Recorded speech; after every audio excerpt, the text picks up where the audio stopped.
안녕하십니까? 오늘은 민수기 9장부터 12장까지 읽고요. 시편 15편 읽을 텐데요. 드디어 시내산에서 내려옵니다. 여러분 출애굽기 19장에서 시내산에 올라온 이후로 이것이 얼마만입니까? 드디어 이 산을 내려갑니다. 올해도 성경 일독 시작하면서 제일 먼저 맞닥뜨린 이 시내산 등정 실패하지 않고 드디어 산을 내려가게 되는데요. 이 하산의 여정에서도 우리가 함께 잘 내려가기를 축복합니다. 9장, 10장, 오늘 이 10장에서 시내산을 내려가게 됩니다. 9장에서 시내산 하산하기 전에 또 한 가지 준비가 있는데요. 말씀드렸다시피 시내산에서 1년 정도 지났어요. 자, 애굽을 떠나던 날, 그날이 무슨 날이었냐면 6월절이 제정되었어요. 그러면 1년 지났으니까 무슨 일일까요? 이제 또 한 번의 6월절이 있어야겠죠. 자, 9장 1절은요. 애굽에서 나온 다음의 첫째 달, 그러니까 첫째 달 14일이 6월절이 되겠죠. 그래서 이스라엘 자손에게 6월절을 정한 기일에 지키게 하십니다. 14째 날 1월 14일 해질 때에 이 해질 때라는 것은 원래 이스라엘은 저녁부터 하루가 시작되는 개념이에요. 저녁이 되며 아침이 되니라고 창세기에서도 나오잖아요. 저녁부터 하루가 시작되니까 해질 때에 너희는 그것을 지킵니다. 요거 재밌는 거는 지금도 성지순례 가시면요. 이제 토요일 이렇게 되면 금요일 저녁부터 이제 안식일이 시작돼요. 그래서 저녁부터 이 상가들이 문을 쭈르륵 닫거든요. 예루살렘 올드시티의 안쪽에 이 유대인 쿼터가 있습니다. 그쪽은 이 금요일 저녁부터 쭈르륵 문을 닫아요. 그때부터가 안식일의 시작이라서 그렇습니다. 자, 어쨌든 이제 시작이 되는데요. 6월절 지키라 하신 말씀을 쭉 하니까 조금 흥미로운 것이 6월절을 지키는데 우리가 이미 여러 번 보았지만 부정하게 된 사람들은 6월절을 지킬 수가 없잖아요. 특히 시체로 말미암아 부정하게 된 사람들이 있는 거예요. 이 죽은 사람이 몸에 닿으면, 그러니까 친척 중에 죽은 사람이 있거나 뭐 광야 생활 중에 죽은 시체를 만졌거나 뭐 그런 경우에 이 사람들은 6월절을 지킬 수 없잖아요. 그럼 이 사람들은 6월절 기간 동안에 밖에 나가 있거나 뭐 자기들끼리 따로 모여가지고 시간 보내다가 돌아오거나 뭐 이렇게 해야 되는 거거든요. 그러면 우리 같으면은 우리끼리 좀 있다가 오지 뭐 하면서 이럴 텐데, 이 사람들은 아니 우리도 6월절 지키고 싶은데 아니 여호와께 헌물을 드리지 못하게 하시면 어떻게 된 일입니까? 이렇게 하면서 좀 따지듯이 물어봐요. 우리 같으면 헌물을 안 드리면 좋은 거 아닌가 이런 생각을 할 수도 있는데요. 그러니까 모세도 이게 또 처음이잖아요, 이런 일이. 그러니까 여호와께 여쭤봅니다. 주님, 이런 경우에 6월절을 지키고 싶어 하는데 몸이 부정해져 가지고 이런 사람들 어떻게 하죠? 했더니 여호와께서 말씀하십니다. 우리 왜 이제 1부 예배 못 드리는 사람 어떻게 합니까? 2부 예배 드릴 수 있게 해줘야 되잖아요. 그러니까 2부 예배를 제정하시는데요. 6월절 2부 순서, 그래서 둘째 달 14째 날, 그러니까 2월 14일 한 달 후에, 한 달이면은 이제 충분히 정결해지는 기간이 되죠. 부정함이 씻겨나가는 기간. 한 달 후에 따로 6월절을 지킵니다. 이 사람들 똑같이 무교병과 쓴나물을 먹는 거고 아침까지 조금도 남겨두지 않고요. 딱 6월절 모든 율례를 지키게 하십니다. 그런데 만약에 부정한 문제도 아니고 여행 중이지도 않으면서 6월절을 지키지 않는 자는 백성 중에서 끊어지는 거예요. 6월절을 무조건 지켜야 한다라고 하는 거예요.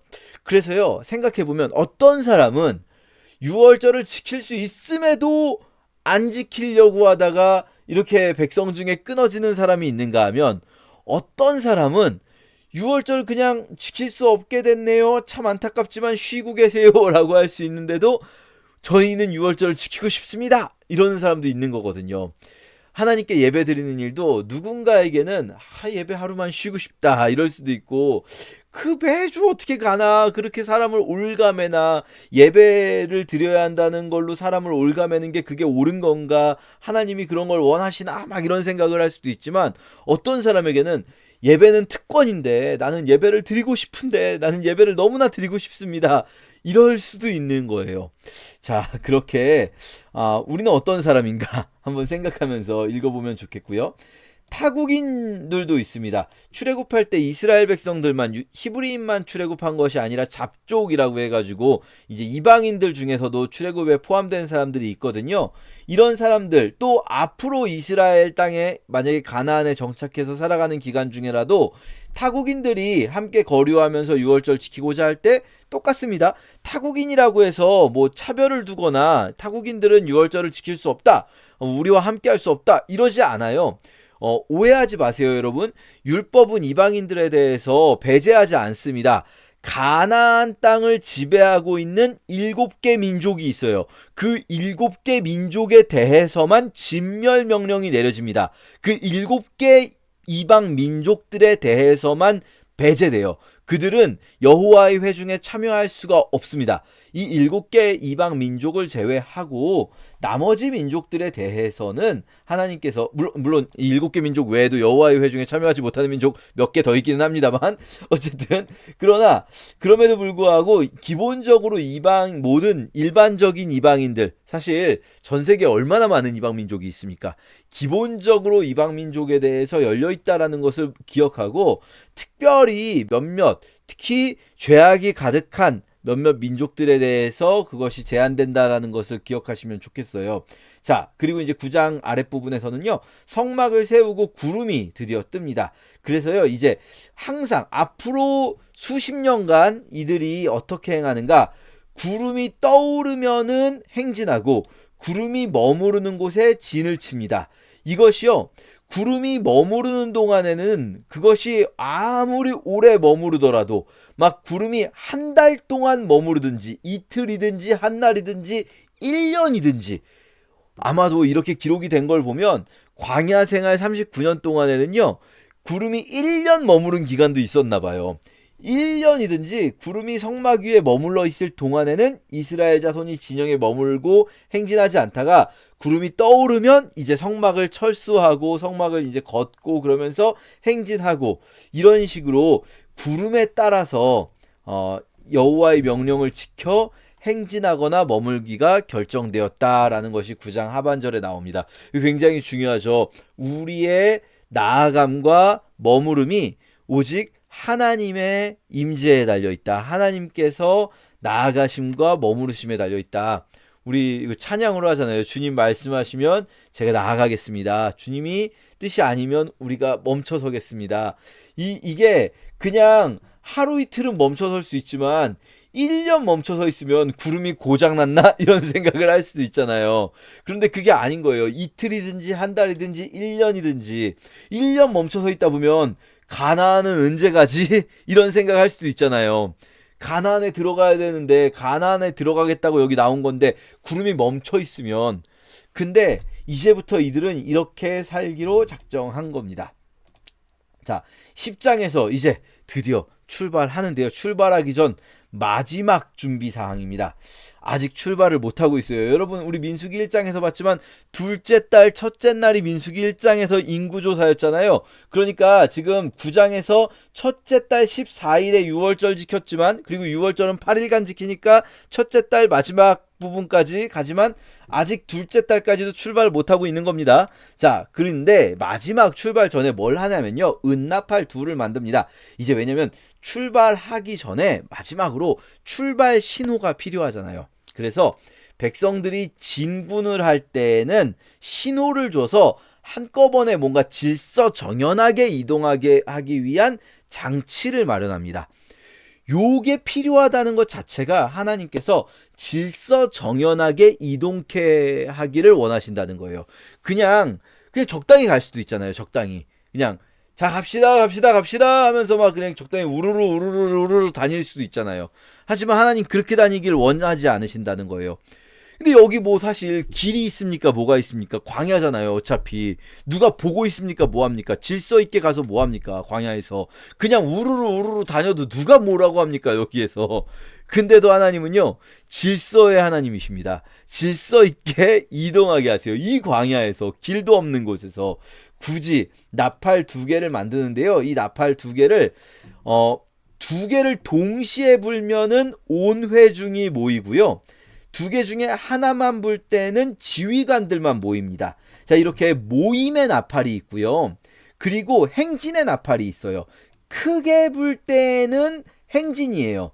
그래서 첫 번째 크게 불 땐 동쪽 진영 기억나십니까? 유다 진영이죠. 유다 진영에는 유다, 이사갈, 스불론이 있거든요. 유다 진영이 동쪽 진영들이 첫 번째 크게 불 때 행진, 두 번째 크게 불 때 남쪽 진영은 루벤 진영이죠. 자, 이게요, 여기 크게 분다라고 되어 있는데, 이게 이제 정확히 몰라요, 우리가. 이게 테루아라고 하는데, 테루아는, 경고라는 뜻이거든요. 경고, 위험, 알람, 이런 뜻인데, 요거가 무슨 뜻인지 몰라요. 정확한 거는, 우리가 지금 두 종류의 나팔불기가 있는 겁니다. 모으는, 그러니까 회중을 모으거나 천부장을 모으는 나팔이 있고, 진군하는 나팔이 있어요. 그래서 회중을 모을 때의 나팔은 크게 내지 말며라고 지금 번역해놨어요. 그래서 이 개역 성경에서는 진군 나팔은 크게 불고 모으는 나팔은 크게 내지 말며 이렇게 되는데, 이건 좀 번역이 좀 안 좋은 것 같아요. 왜냐면 정확히는 원어는 행진할 때는 테루아로 불고, 그 모으는 나팔은 로루아 해가지고, 로가 낫이거든요. 그러니까 루아가 아니게 불라는 건데, 그러니까 이게 뭔지 우리는 모릅니다. 행진할 때는 뭔가 이렇게 위협, 알람 이렇게 불고, 모을 때는 알람이 아니게 불라는 거를, 그래서 일반적으로 쉬운 성경 같은 경우는 쉬운 성경은 그렇게 안 했네요. 요거를 우리말 성경 같은 경우에는요, 길게 불라로 아마 되어 있을 거예요. 짧게 불라. 그러니까 테루아를 짧고 강하게 부는 것. 이게 이제 진영이 진군 나팔을 짧고 강하게 부는 것을 진군 나팔, 길게 부는 것을 로루아를 이제 길게 분다라고 번역을 한 거죠. 길게 부는 것을 모으는 나팔, 이렇게 번역을 했어요. 아마 요런 정도로 상상하시면 될 것 같아요. 어차피 정확히 모르니까 그냥 상상입니다. 그래서 이제 예를 들면 나팔 두 개를 짧고 강하게 후 이렇게 불면은 동쪽 진영 먼저 가고, 또 한참 있다가 후 한 번 더 불면 남쪽 진영 가고, 또 한참 있다가 후 불면은 그 다음 가고, 이런 식으로 하고, 길게 후 이거를 하나만 불면은 이 지도자들 모이고, 두 개의 나팔이 동시에 후 하고 불면은 온 회중이 모이고, 이렇게 모으는 나팔 불기 방법과 진군 나팔 불기 방법이 있다라는 건데요. 중요한 거는 사실 이게 아니라, 이건 여러분의 읽으면서 궁금하실까봐 말씀드린 거고, 중요한 건 이겁니다. 사실 8절이죠. 그 나팔을 누가 부는가? 아론의 자손 제사장들이 분다는데, 여기 아래에 이는 너희 대대의 영원한 율례다라고 해가지고 이걸 강조하고 있어요. 이게 영원한 율례다. 뭐가요? 아론의 자손인 제사장들이 나팔을 분다. 자, 보시면 이 지금 진군과 회중을 모을 때는 광야 생활 동안이나 이 일이 있겠죠. 하지만 앞으로는 뭐가 있냐면요, 대적을 치러 나가거나 희락의 날이 있을 거예요. 무슨 말이냐면은 전쟁할 때와 그리고 절기 때가 있을 거예요. 근데 그때도 나팔을 불 거예요. 전쟁하거나 절기 때 앞으로 가나안 땅에 정착한 이후에도 나팔을 부는데, 나팔은 항상 누가 붑니까? 제사장들이 분다. 요게 중요한 거예요. 나팔은 항상 앞으로 가나안에 정착해도 제사장이 분다. 나팔은 무엇을 의미합니까? 우리의 진퇴를 결정하는 거잖아요. 이것을 누가 알려줍니까? 하나님께서. 제사장은 하나님의 대리 역할인 거잖아요. 그러니까 구름과 마찬가지예요. 지금 9절 마지막 부분과 10절 앞부분에서는요, 다 우리의 나아감과 모임이 다 하나님께서 정해주는 타이밍에 있다. 우리의 타이밍은 하나님께 있다라는 것을 지금 보여주고 있는 겁니다. 그렇게 하나님께서 이 나팔을 통해서 또 한 가지 보여주는 것은, 이 질서 있게, 그 진퇴가 막 무질서하게 이루어지는 것이 아니라 하나님께서 질서 있게 그 일들을 이루어 가시기 위해서 하나님의 나팔을 주셨다라는 것을 기억하시면 좋겠어요. 자, 그러면서 드디어 11절에서 둘째 딸 스므날에 드디어 성막에서 구름이 떠오릅니다. 구름이 떠오르면 이제 성막 정리하고 출발하는 거예요. 드디어 둘째 딸. 자, 왜 둘째 딸 스므날일까요? 아까 둘째 해 첫째 달 14째 날에 유월절 지켰죠. 그때 바로 유월절 끝나고 바로 출발하지 못한 이유가 뭐였을까요? 2부 순서 있었잖아요. 2부 예배. 그때 유월절 못 지킨 사람들. 그때 유월절 못 지킨 사람들 때문에 한 달 기다렸다가 유월절 두 번째 지키고 그 사람들 유월절 지킨 후에 출발한 것 같아요. 그래서 둘째 달까지 기다린 것 같아요. 아마도. 자, 그래서 이제 드디어 출발을 합니다. 자기 길을 가면서 행진을 하는데요. 선두로 유다 자손이 군기를 갑니다. 이제 이 사람들이 이제 익숙하지 않습니까? 아미나답의 아들 나손. 자, 유다 자손의 그리고 이사갈, 스불론 계속 따라오고요. 여러분, 이 부분은요, 우리가 익숙하게 읽다 보면, 이제 익숙해졌는데 또 새로운 게 들어왔네라는 느낌이 있어요. 왜냐면요, 유다, 이사갈, 스불론 다음에 르우벤 나오잖아요. 그런데 그 사이에 뭐가 껴있습니까? 게르손 무라리. 게르손 무라리 누굽니까? 레위 지파죠. 레위 지파 중에 게르손 무라리 고핫이잖아요. 게르손 무라리가 중간에 끼어 있어요. 그리고 르우벤 진영이 르우벤 시몬 갓 다음에 고핫이 나와요. 그리고 에브라임이 나옵니다. 에브라임, 므낫세, 베냐민, 나머지 6은 그대로 나와요. 자, 이거 왜 이럴까요? 자, 보시면요. 게르손 무라리가 뭘 가지고 다니는 사람들입니까?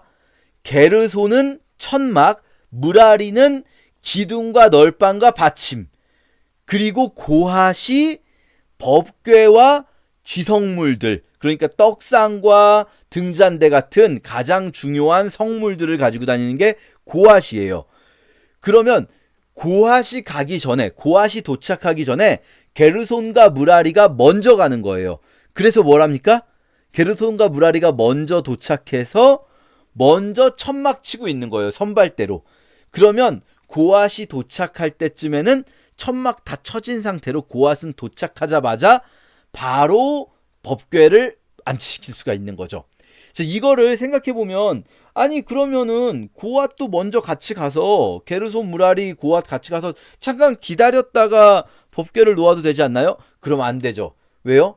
그러면은 만약에 유다 진영, 동쪽 진영들이 먼저 가고 고핫, 게르손, 무라리가 같이 가면 어떻게 됩니까? 법궤가 가운데가 아니게 되잖아요. 그러니까 동쪽 진영, 남쪽 진영, 법궤, 서쪽 진영, 북쪽 진영, 이렇게 가야 법궤가 한가운데 위치하게 되거든요. 동남, 법궤, 서북 이렇게 가야 되는 건데, 법궤를 한가운데에 놓은 상태로 그 법궤가 한가운데 있는 것을 고수하면서, 그러나 법궤가 최대한 빠른 속도로 이들이, 그러니까 두 가지 진영이 있는 거예요. 멈추었을 때에는 성막을 가운데에 두고 동쪽 진영, 동남, 서, 북이 이렇게 성막을 가운데에 두고 둘러싸고 있는 거고요. 이동할 때에는, 제가 지금 동쪽 진영, 남쪽 진영 이렇게 말하지만, 이동할 때는 실제로 동쪽에 있는 게 아니라 동쪽 진영 세 지파가 제일 앞에 일자가 되는 거죠. 일렬이. 동쪽 진영, 남쪽 진영, 법궤, 서쪽 진영, 북쪽 진영 이렇게 일렬로 가는 거예요. 그러니까 이동할 때 법궤가 가운데 있고요. 정착했을 땐 성막이 한가운데 있어야 돼요. 그런데 이게 가장 빠른 속도로 법궤가 성막에 안치될 수 있게 하기 위한 조치가 바로 게르손과 무라리를 유다 뒤편에 딸려보내는 것이라고 할 수 있어요. 그러니까 우리가 이 부분을 보면 뭘 알 수 있냐면요. 하나님께서 어떤 방식으로든 이스라엘의 이 회중의 가운데에 법궤를 놓기를 원하시면서요. 동시에 성막이, 이스라엘 회중의 이 완성된 상태의 성막이 조금이라도 더 먼저, 조금이라도 더 빨리 성막이 완성된 상태로 이스라엘의 회중의 한가운데에 위치하기를 원하시는 거죠. 그거를 우리가 이 배치를 보면 알 수가 있어요. 무슨 말입니까? 우리의 삶의 한가운데에 하나님은 항상 제일 먼저 있기를 원하신다는 거예요.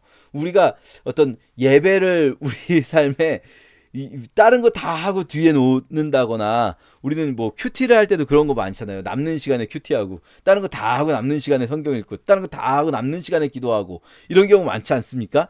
그러나 하나님께서는 이 하나님께 나아가는 것을 먼저 우리 삶의 가운데에 위치시키고 그 다음에 다른 것을 배치하기 원하신다. 그것이 꼭 시간 순서의 먼저가 아니더라도 우리 생각 속에 배치를 먼저 해놓기를 원하신다라는 것을 좀 보면 좋겠다라는 생각이 듭니다. 자, 이제 11장부터는요. 출발했잖아요. 여러분, 우리가 시내산에서 출발해서 그 시내산에서는 그래도 백성들이 좀 잠잠했어요. 왜 백성들이 잠잠했냐면요. 우리가 백성의 소리를 들을 일이 별로 없었어요. 왜요? 계속 율법과 성막 만드는 법, 그렇게 하나님의 목소리를 듣는 시간이었거든요. 이제 시내산에서 출발해서 백성들의 목소리가 들리기 시작합니다. 어떤 소리요? 계속 원망하는 이야기입니다. 11장 시작하자마자 백성들이 원망합니다. 심지어 백성들이 원망하는 이야기가 뭔지 아십니까? 고기 좀 주세요 라는 겁니다. 애굽에 있을 때는 우리가 값없이 생선과 오이와 참외와 부추와 파와 마늘을 먹은 것이 생각나거든. 이거 과거를 미화하는 거짓말이죠. 이거 거짓말일 겁니다. 애굽에 있을 때 이 사람들 노예였는데 언제 이렇게 잘 먹었겠습니까? 근데요, 사람이요, 과거를 미화하는 습성이 있어요. 그러니까 지금 하나님을 원망하다 보니까 막 없던 말 지어내는 것 같아요. 그러니까 만나 외에는 보이는 것이 없어요. 그러면서 만나를 어떻게 묘사합니까? 이게 기름 섞은 과자 맛이래요. 옛날에 뭐라고 했습니까? 처음 내렸을 때 꿀 섞은 과자 맛 아니었습니까? 꿀 섞은 과자 맛. 근데 이름이 바뀌었어요. 표현이 바뀌었어요. 기름 섞은 과자 맛. 꿀꽈배기 먹다 보면 이게 처음에는 꿀 섞은 과자 맛인데 꿀꽈배기 많이 먹다 보면 기름 섞은 과자 맛 나거든요. 그러니까 이 사람들이요, 너무 많이 먹다 보니까 울어요. 어른들이 고기가 없어서 울어요. 어른들이. 근데 사실 상상해보면 1년 내내 꿀까배기만 먹다 보면 반찬도 없이 김치도 없이 1년 내내 꿀까배기만 먹다 보면 눈물이 날 것 같다는 생각도 들어요. 저도.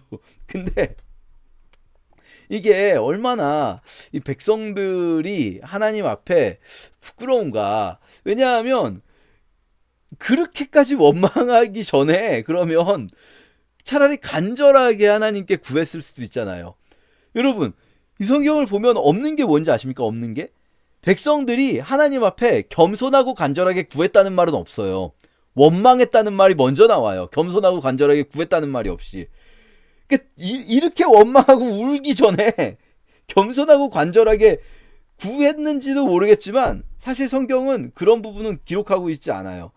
그래서 이 모세가 그들에 대해서 모세도 막 화가 나고 하나님께 막 모세도 따지듯이 기도하고 나는 못해 먹겠습니다 하나님, 이런 장면도 나오고요. 12장에 유명한 모세가 구스 여인을 취한 사건으로 인해서 미리암과 아론이 모세를 비방한 사건이 있는데요. 시간 관계상 짧게 요거 하나만 말씀드릴게요. 요 본문 설교 많이 들으셨을 거예요. 목사님 권위에 대항하지 말라.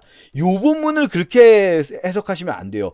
왜냐면요, 요 본문에서 목사님 권위에 대항하지 말라는 얘기가 나올 수가 없는 게, 기본적으로 모세라는 인물은요, 지금 어떤 목회자가 됐든 누가 됐든 지금의 우리와 동일시하기 어려운 인물이에요. 모세나 아브라함이나 다윗 같은 인물들은요, 구속사적으로 예수 그리스도를 예표하는 인물들이고 지금의 우리와 직접적으로 이렇게 동일시하기에는 굉장히 어려운 인물들입니다. 차라리 모세를 우리 모두와 동일시해서 모세의 부족함을 우리가 동일시해가지고 우리 모든 인간과 모든 그리스도인들과 동일시한다면 모를까? 목사님들을 모세의 위치에 놓는다는 건 좀 이상하죠. 오히려 아론이 제사장 아닙니까? 아론의 위치에 목사님들을 놓고 예수 그리스도께서 모세의 위치에 있는 게 오히려 자연스러울 수 있어요. 왜냐하면 이 사람 모세는 하나님을 대면하여 말하는 사람이라고 했는데 세상에 누가 하나님을 대면하여 말하고 있습니까? 지금 말이 안 되는 이야기입니다. 그래서요, 오히려 이 본문 속에서는요, 이 미리암과 아론을 중심으로 우리가 생각할 때 우리 안에 있는 권위를 얻고자 하는, 영적인 권위를 얻고자 하는, 이것은 목사님이 됐든 누가 됐든 목사들도 마찬가지입니다.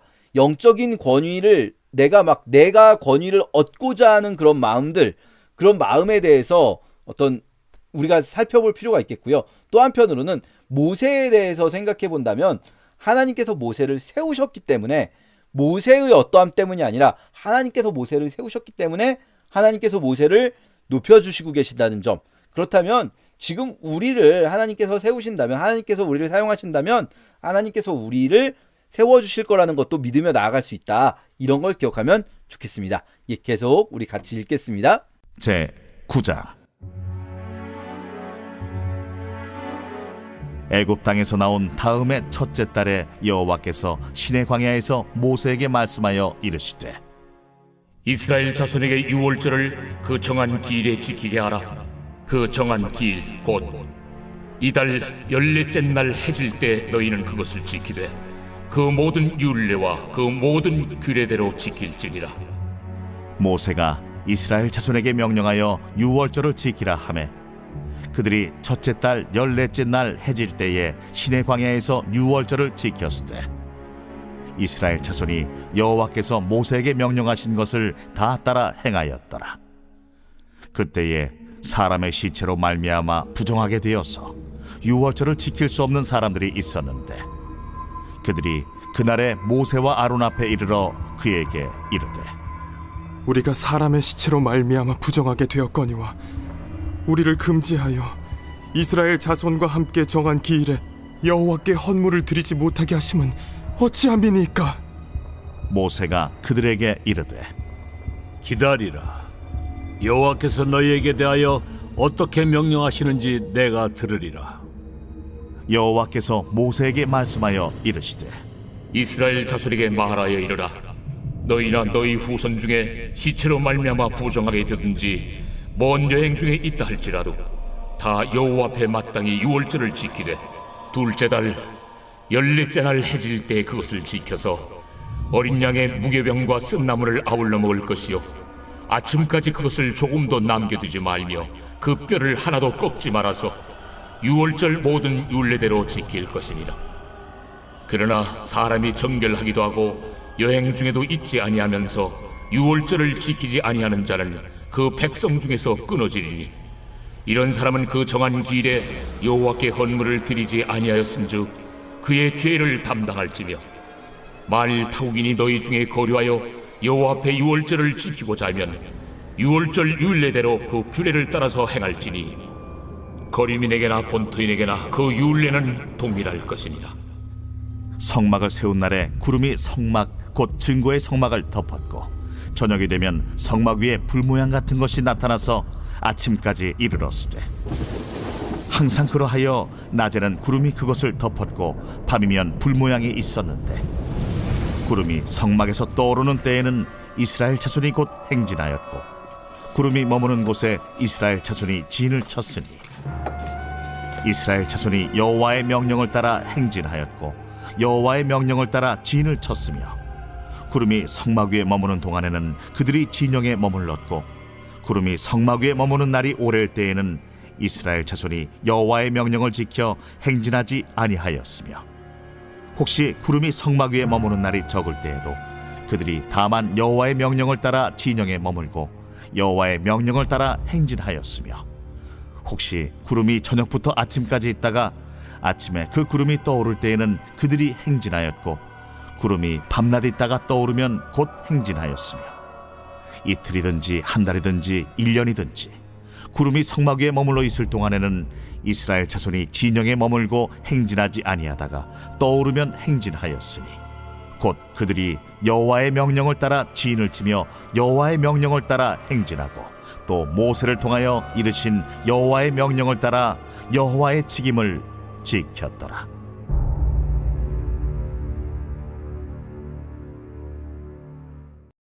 제 10장.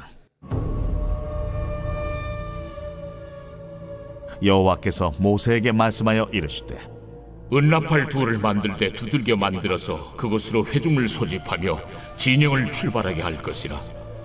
나팔 두 개를 불 때는 온 회중이 회막문 앞에 모여서 내게로 나올 것이요 하나만 불 때는 이스라엘의 천부장된 지휘관들이 모여서 내게로 나올 것이며 너희가 그것을 크게 부을 때에는 동쪽 진영들이 행진할 것이며 두 번째로 크게 부을 때에는 남쪽 진영들이 행진할 것이라. 떠나려 할 때에는 나팔 소리를 크게 부을 것이며 또 회중을 모을 때에도 나팔을 부을 것이나 소리를 크게 내지 말며 그 나팔은 아론의 자손인 제사장들이 부을지니 이는 너희 대대의 영원한 율례니라. 또 너희 땅에서 너희가 자기를 압박하는 대적을 치러 나갈 때에는 나팔을 크게 불지니 그리하면 너희 하나님 여호와가 너희를 기억하고 너희를 너희의 대적에게서 구원하시리라. 또 너희의 실황의 날과 너희가 정한 절기와 초하루에는 번제물을 드리고 화목제물을 드리며 나팔을 불라. 그로 말미암아 너희의 하나님이 너희를 기억하시리라. 나는 너희의 하나님 여호와니라.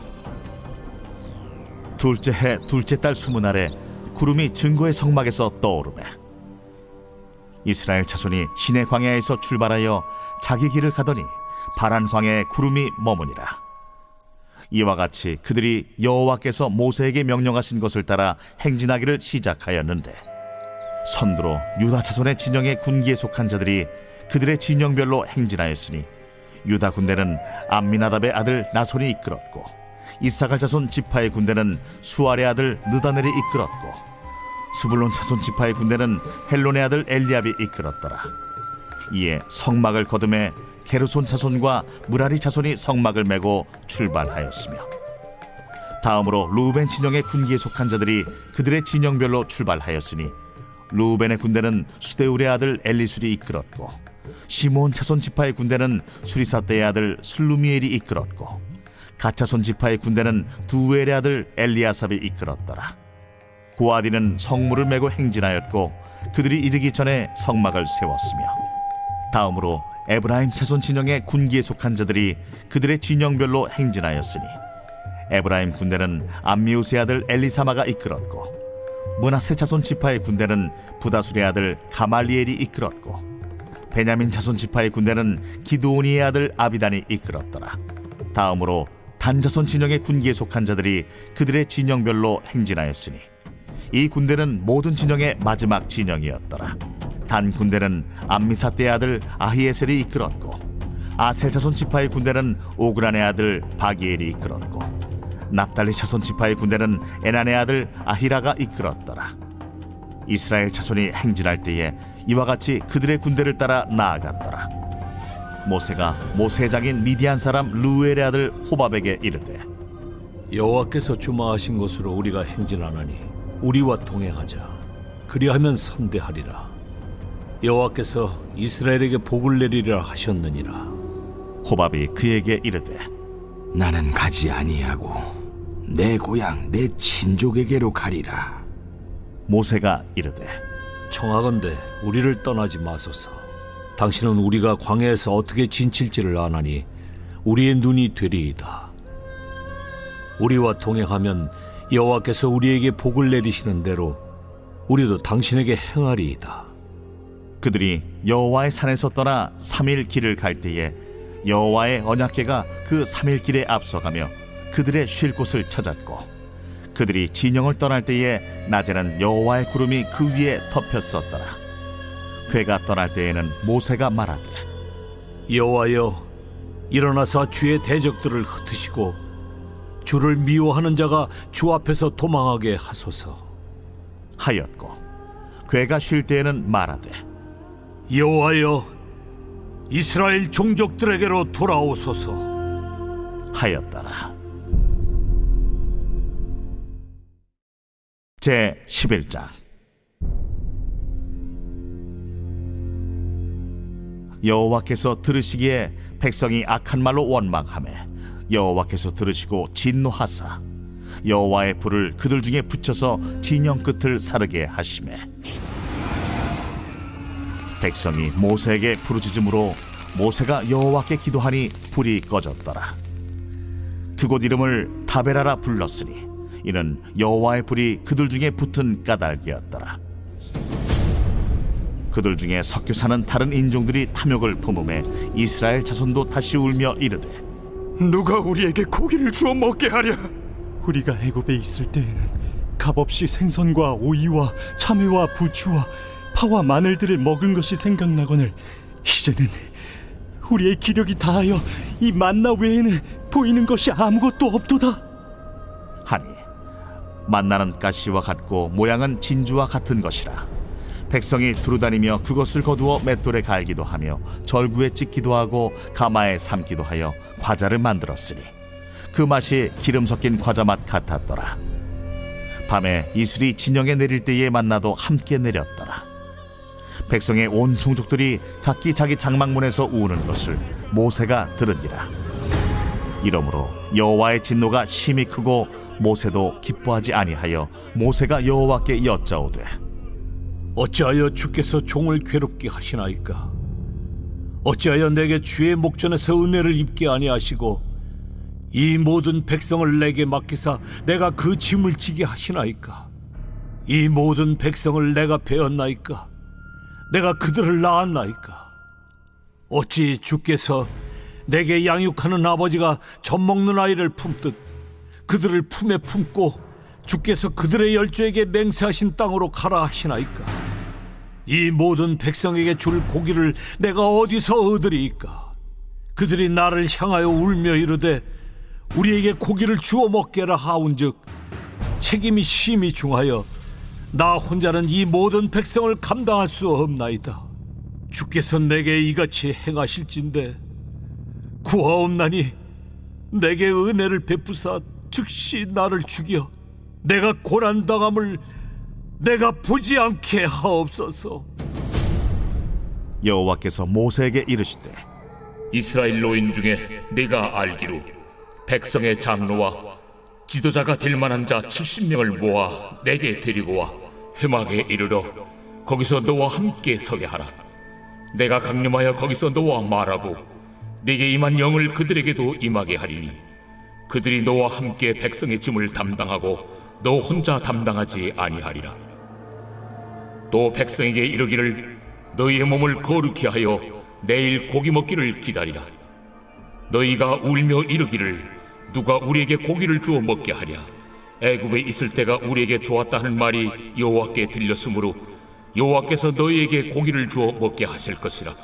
하루나 이틀이나 닷새나 열흘이나 20날만 먹을 뿐 아니라 냄새도 싫어하기까지 한 달 동안 먹게 하시리니 이는 너희가 너희 중에 계시는 여호와를 멸시하고 그 앞에서 울며 이르기를 우리가 어찌하여 애굽에서 나왔던가 함이라 하라.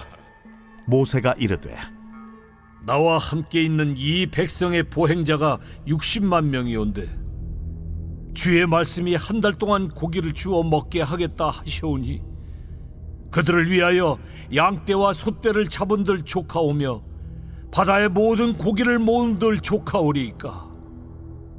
여호와께서 모세에게 이르시되 여호와의 손이 짧으냐 네가 이제 내 말이 네게 응하는 여부를 보리라.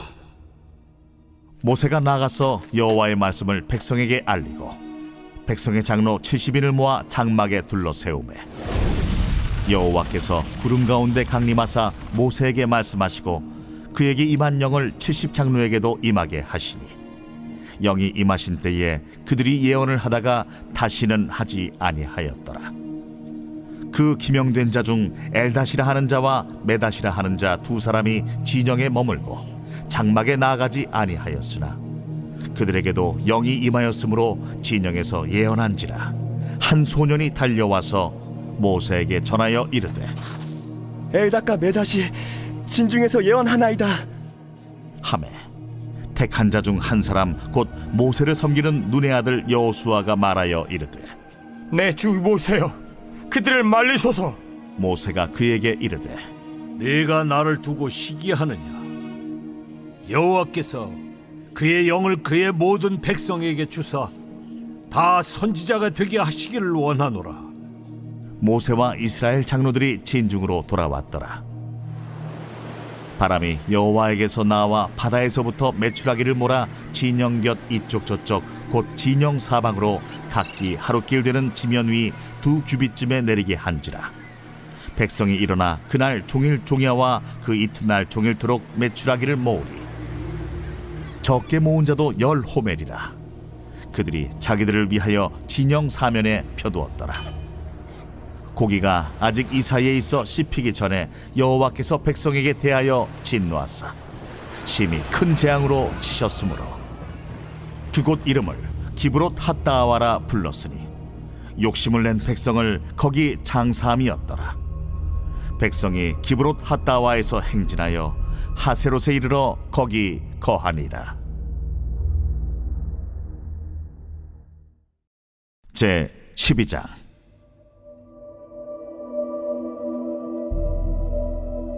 모세가 구스 여자를 취하였더니 그 구스 여자를 취하였으므로 미리암과 아론이 모세를 비방하니라. 그들이 이르되 여호와께서 모세와만 말씀하셨느냐? 우리와도 말씀하지 아니하셨느냐? 여호와께서 이 말을 들으셨더라. 이 사람 모세는 온유함이 지면의 모든 사람보다 더하더라.